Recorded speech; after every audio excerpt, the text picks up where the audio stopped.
Começa agora pela TV Novo Tempo mais um programa Evidências, na busca de fatos que comprovem a veracidade histórica da Bíblia Sagrada. No programa anterior, apresentamos algumas razões por que os adventistas entendem que o sábado, e não o domingo, é o dia de guarda. Mas nosso tempo estava acabando e resolvemos deixar para hoje a continuidade desse assunto.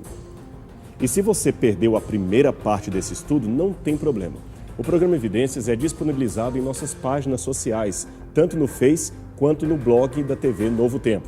E se você quer assistir a reprise de algum programa que já foi ao ar, aqui vão os endereços para que você possa assistir novamente o nosso programa. Os endereços aparecem logo aqui embaixo da sua tela. Acesse e veja o programa Evidências que você perdeu. Se você então não viu a primeira parte desse assunto, é importante que assista porque lá eu comento algumas distorções que existem sobre a compreensão adventista da guarda do sábado. Por exemplo, o erro de achar que só os adventistas é que serão salvos ou que a guarda do domingo automaticamente desqualifica alguém como um legítimo filho de Deus. Nada disso faz parte da compreensão adventista do assunto, pode ter certeza. O objetivo desse programa é responder a alguns irmãos não adventistas que muitas vezes pediram a minha posição a respeito desse assunto da guarda do sábado. Quando eu digo a minha posição, é lógico que eles já sabem qual é, porque eu guardo o sábado. O que eles gostariam de saber é por que eu guardo o sábado e não o domingo, se aparentemente este é um assunto tão óbvio para a maioria dos cristãos. Por isso, eu aproveitei para responder a algumas colocações feitas a favor de uma possível defesa bíblica da guarda do domingo. Bem, já analisamos o comportamento de Paulo, já analisamos o livro de Atos e agora devo analisar outra passagem citada em favor do domingo e que também é de autoria paulina. Ela está em 1 Coríntios, capítulo 16, verso 2. No primeiro dia da semana, cada um de vós ponha de parte em casa, conforme a sua prosperidade, e vá juntando, para que se não façam coletas quando eu for. 1 Coríntios, capítulo 16, verso 2. Muitos se utilizam desse verso para afirmar que as coletas solicitadas por Paulo para ajudar os pobres ocorriam em reuniões dominicais, isto é, uma vez por semana. Ora, não há nada na história ou no próprio livro de Coríntios que indique que essa prática de recolhimento semanal era uma forma de guardar o domingo. Este é um verso isolado. E o que ele está dizendo? Ele está apenas afirmando que as ofertas para os pobres foram devidamente separadas e guardadas em casa pelos membros e, em seguida, recolhidas por Paulo, que as levou para Jerusalém. Isso está em 1 Coríntios, capítulo 16, versos 3 a 4. A recomendação, ponha à parte, ajuda nessa compreensão, pois ela traduz o grego para realtu, que significa ao lado de si mesmo, próximo de si, junto de si. Em outras palavras, guarde com você, isto é, em sua casa. Era comum naquela época, especialmente entre famílias judaicas e agora cristãs, planejar no início da semana os gastos que teriam até o próximo sábado. Era uma espécie de contabilidade doméstica que eles faziam, aliás, semelhante àquela que fazemos até hoje. A diferença é que no Brasil geralmente fazemos essa contabilidade mensalmente e eles faziam semanalmente. Então Paulo recomendou que, ao fazerem esta contabilidade, não se esquecessem de pôr à parte, de separar em casa uma parte dos proventos para que depois Paulo, em pessoa, os levasse de uma só vez aos necessitados de Jerusalém. E, novamente, é bom que você entenda que esta não é uma interpretação criada pelos adventistas para favorecer a sua doutrina. Desde o programa anterior, você percebeu que eu procuro usar apenas teólogos de outras denominações, inclusive guardadores do domingo, que admitem aquilo que eu estou dizendo para você aqui. Nesse caso específico do texto de 1 Coríntios, capítulo 16, verso 2, veja o que diz essa clássica enciclopédia bíblica editada por Thomas Chain, na sua época um respeitado pastor metodista e professor de teologia em Oxford. A maior parte da igreja de Corinto consiste de pessoas pobres e desconhecidas. 1 Coríntios, capítulo 1, verso 26. Possivelmente, para muitos deles, o último e o primeiro dia da semana era dia de pagamento. O primeiro dia, portanto, foi o dia em que eles poderiam mais facilmente reservar à parte alguma coisa. Portanto, não nos fornecer com alguma segurança fatos sobre a observância do domingo nas igrejas paulinas. A mesma conclusão ou interpretação que você acabou de ver, você também pode encontrar na Cambridge Bible for Schools and Colleges, que era uma obra interdenominacional muito famosa. Deixe-me falar também alguma coisa sobre Apocalipse capítulo 1, verso 10, que foi igualmente citado como argumento para a guarda do domingo. Ali, o apóstolo João inicia a sua narrativa profética dizendo assim: achei-me em espírito no dia do Senhor. E que dia do Senhor seria este? Seria o sábado? Seria o domingo? Ou nenhum dia específico? Para sermos coerentes com as limitações do texto do Apocalipse, devemos admitir que ali apenas declara dia do Senhor. Não fala se é sexta, sábado, domingo, segunda, etc. Apenas diz dia do Senhor, ou re kyriake hemera em grego. O máximo que eu posso dizer é que não se trata de um dia qualquer, pois João usa um artigo definido, o dia do Senhor, e não um dia do Senhor. Também não podemos afirmar que se referia ao dia do imperador, como propõem alguns, pois os títulos mais comuns para imperador eram Sebastes, Augustus e Déspotes, não Kyrios, isto é, Senhor. No caso de João, o título é oriundo da tradução grega do Antigo Testamento e se referia ao Cristo divino, isto é, ao Senhor Deus. Alguns também já propuseram que a expressão arrebatado fui no dia do Senhor deveria ser entendida como arrebatado fui até ao dia do Senhor, isto é, até ao dia do juízo final. Mais uma vez, isto também não procede, pois quando a Bíblia fala do dia do Senhor, referindo-se ao juízo final, usa a expressão grega hemera kyriou, isto é, o dia que pertence ao Senhor, e não kyriake hemera, como aparece aqui nesse texto do Apocalipse. Portanto, nesse aspecto, estamos de acordo com os irmãos que guardam o domingo, no sentido de que também não entendemos que esse dia do Senhor do Apocalipse se referiria ao dia do juízo final. Não, ali está claramente indicando o dia de repouso semanal, o dia de guarda. A nossa discordância está apenas no quesito qual seria este dia, sábado ou domingo. Bem, como o texto não deixa isto muito claro, temos de buscar a resposta no restante da Bíblia Sagrada. E é aí que a tese do sábado ganha mais força, principalmente por dois motivos. Primeiro, porque em várias partes da Bíblia, o sábado é chamado de dia do Senhor, mas em nenhuma delas o domingo é assim denominado. Eu sei que a palavra domingo vem do latim dies domini e significa dia do Senhor, mas você sabe, este é um título ou um rótulo dado por Roma muito tempo depois e não pela Bíblia Sagrada. E o Apocalipse traz ainda um detalhe muito importante que nós não deveríamos nos esquecer. É que ele mostra uma batalha profética das forças do bem contra as forças do mal, os que se posicionam ao lado de Cristo contra aqueles que se posicionam ao lado da besta e do dragão. E os que se posicionam ao lado de Cristo são descritos como aqueles que guardam os mandamentos de Deus e a fé em Jesus. Isto você pode ver em Apocalipse capítulo 12, verso 17, 14, verso 12 e, dependendo da tradução, você também pode encontrar em Apocalipse capítulo 22, verso 14. E quais são esses mandamentos de Deus? Apocalipse 11, verso 19 nos dá a resposta. Ali João diz ter visto o santuário de Deus que se encontra no céu. E nesse santuário ele vê a Arca da Aliança. Agora, faça uma pesquisa rápida em qualquer dicionário bíblico e descubra o que é a Arca da Aliança. A Arca da Aliança são justamente os 10 mandamentos que também ficavam dentro de uma arca no lugar santíssimo do santuário de Israel. Agora, o que será que João viu no lugar do 4º mandamento no céu? Será que ele viu, lembra-te do domingo para o santificar? Dificilmente. Não há absolutamente nada na Bíblia, nem na passagem sequer, que indique que esta lei foi trocada na visão de João. Falando nisso, eu tenho dificuldades com a teologia que propõe que a lei dos 10 mandamentos findou-se na cruz. Eu não entendo que seria isto que Paulo queria dizer em suas cartas. Veja, o próprio apóstolo Paulo declarou o seguinte: Anulamos, pois, a lei pela fé? De maneira nenhuma. Antes, confirmamos a lei. Romanos 3, 31. Eu sei que o próprio apóstolo falou que estamos debaixo da graça e não mais da lei. Mas o que ele quis dizer com isso? Que a lei foi anulada? A passagem de Romanos que acabamos de ler não dá essa impressão.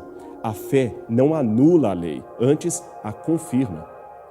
Nem Jesus, que veio para cumprir a lei, entendeu que esse cumprimento significava a anulação do mandamento. Veja o que o próprio Salvador declarou.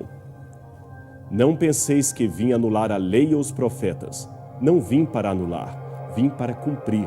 Porque em verdade vos digo, até que o céu e a terra passem, nem um i ou um tio jamais passará da lei até que tudo se cumpra. Aquele, pois, que violar um desses mandamentos, posto que dos menores, e assim ensinar aos homens, será considerado mínimo no reino dos céus. Aquele, porém, que os observar e ensinar, esse será considerado grande no reino dos céus. Mateus, capítulo 5, versos 17 a 20. A epístola de Tiago, escrita pelo irmão de Jesus ou por um de seus apóstolos, que também tinha esse nome, reflete bem esse ensino do mestre, uma vez que o próprio autor possivelmente estava presente no momento em que Jesus ensinava essas verdades. Falando agora sobre a fé e a lei e a relação entre ambas, ele escreveu o seguinte: qualquer que guarda toda a lei, mas tropeça num só ponto, se torna culpado de todos. Porquanto aquele que diz, não adulterarás, também ordenou, não matarás. Ora, se não adulteras, mas matas, vens a ser um transgressor da lei. Tiago, capítulo 2, versos 10 e 11. E continuando os exemplos, eu poderia, usando a mesma linguagem do autor, dizer, aquele que diz, não matarás, também disse, lembra-te do sábado para o santificar. Se não matas, mas transgrides o sábado, vens igualmente a ser transgressor de toda a lei. Comumente, algumas teologias evangélicas, bem como sites de apologética, ensinam o seguinte para justificar a não observância do sábado e da lei. Para eles, Deus dividiu a história do mundo em 7 períodos chamados de dispensações. São eles, período da inocência, consciência, governo humano, promessa, lei, graça ou época da igreja e milênio. Eles ainda ensinam que cada dispensação desta foi uma tentativa de Deus se relacionar com o homem. Entretanto, segundo esta mesma teologia, todas falharam. A 6ª dispensação, a dispensação da graça, é aquela sob a qual nós vivemos até hoje e foi a única que não teria fracassado. Bem, como você viu, são 7 dispensações, mas na prática, quando o assunto é a guarda dos mandamentos de Deus, este estudo é resumido em apenas 2 dispensações. A dispensação da lei, que para muitos seria o Antigo Testamento, e a dispensação da graça, que seria o Novo Testamento.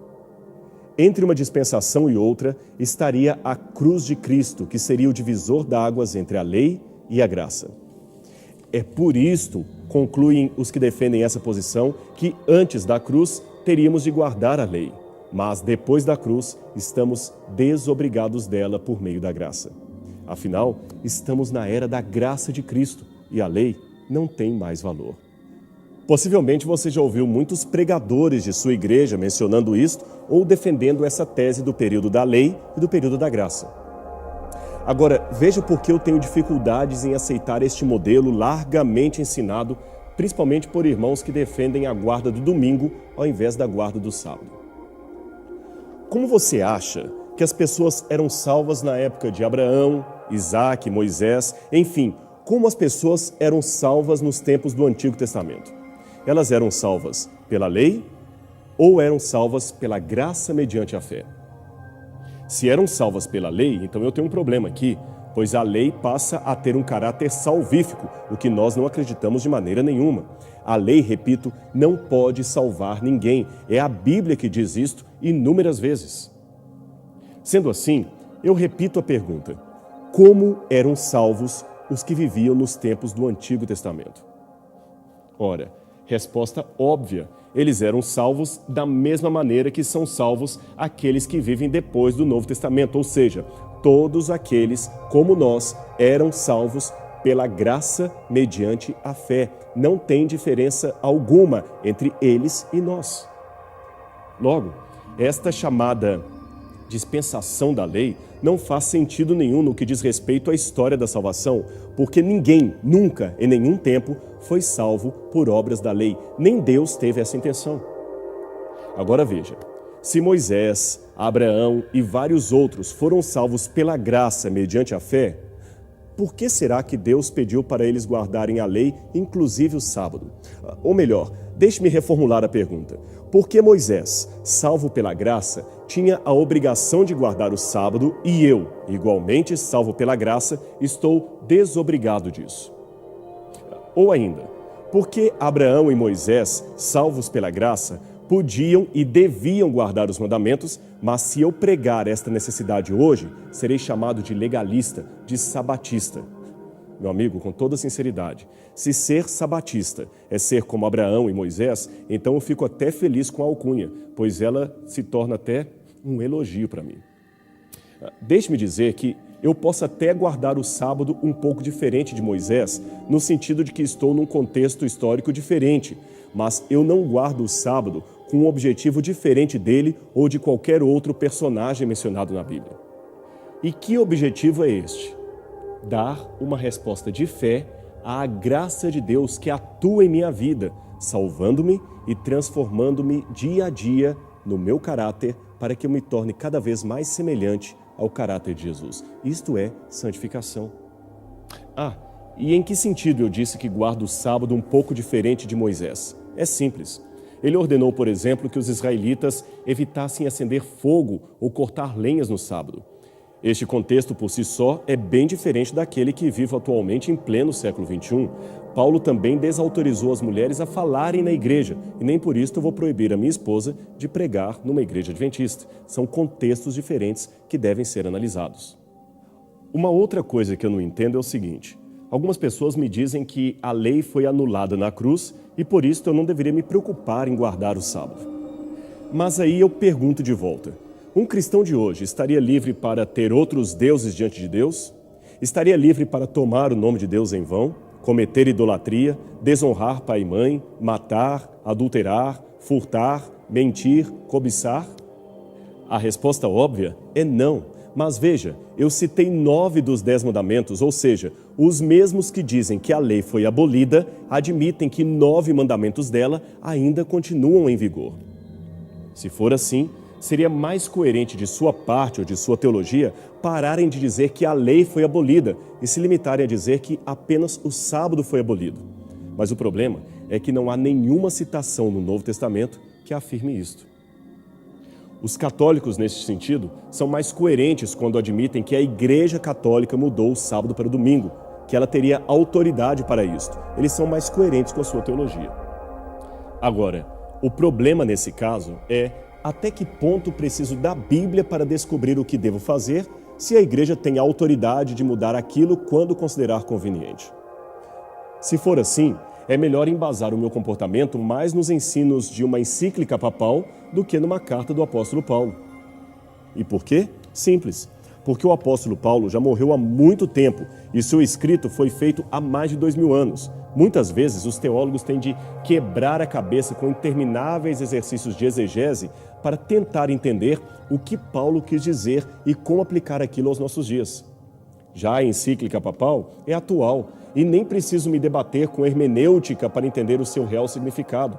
Para isto, basta ir a Roma, perguntar ao sumo pontífice o que ele quis dizer com aquilo e está tudo resolvido. Esse exercício já não dá para fazer com o apóstolo Paulo.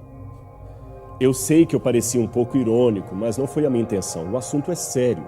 Quando eu disse que os católicos são mais coerentes ao afirmarem que a igreja mudou o sábado para o domingo porque tem autoridade para isto não significa que eu concorde com essa autoridade.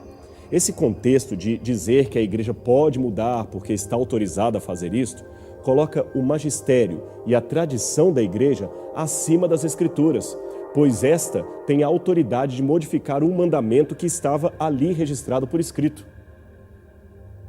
E isto, para que você saiba, contraria a própria Constituição Dogmática Dei Verbum, segundo a qual a tradição da igreja não poderia ter por objetivo ser maior do que as escrituras e o seu papel é apenas transmitir aquilo que foi dado por escrito aos apóstolos e profetas.